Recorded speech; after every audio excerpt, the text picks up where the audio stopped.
السلام علیکم۔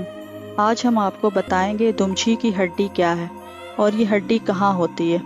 حضرت ابو ہریرہ رضی اللہ تعالیٰ عنہ سے روایت ہے کہ رسول صلی اللہ علیہ وسلم نے فرمایا، زمین ابن آدم کے جسم کا ہر حصہ کھا جاتی ہے، اس کے موت کے بعد سوائے ایک ہڈی کے، وہ ہڈی جو ریڑھ کی ہڈی کی جڑ میں موجود ہوتی ہے، جس سے انسان پیدا ہوا تھا اور جس سے قیامت کے دن اس کا جسم دوبارہ بنایا جائے گا۔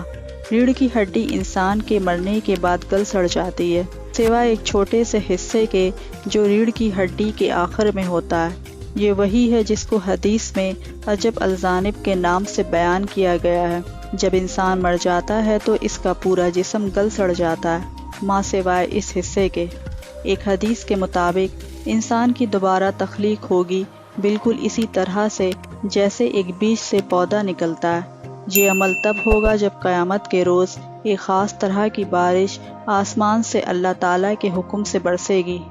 ابو ہریرہ رضی اللہ تعالیٰ عنہ نے فرمایا، اللہ کے رسول صلی اللہ علیہ وسلم نے فرمایا، دو سروں کی آواز کے درمیان 40 ہوں گے۔ کسی نے ابو ہریرہ رضی اللہ تعالیٰ عنہ سے پوچھا 40 دن، لیکن انہوں نے جواب دینے سے انکار کر دیا۔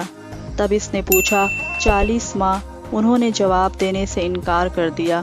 تب اس نے پوچھا 40 سال، پھر انہوں نے جواب دینے سے انکار کر دیا۔ ابو ہریرہ رضی اللہ تعالیٰ عنہ نے فرمایا، تب اس عرصے کے بعد اللہ آسمان سے پانی بھیجے گا، تب مردہ جسم نباتات کی طرح اگیں گے۔ انسان کے جسم میں کوئی ایسی ہڈی نہیں جو نہ گلے، سوائے ایک ہڈی کے۔ یہ ایک چھوٹی سی ہڈی ہوتی ہے، دمچھی کی ہڈی آخری حصے کے، جس سے قیامت کے دن انسان کی دوبارہ تخلیق ہوگی۔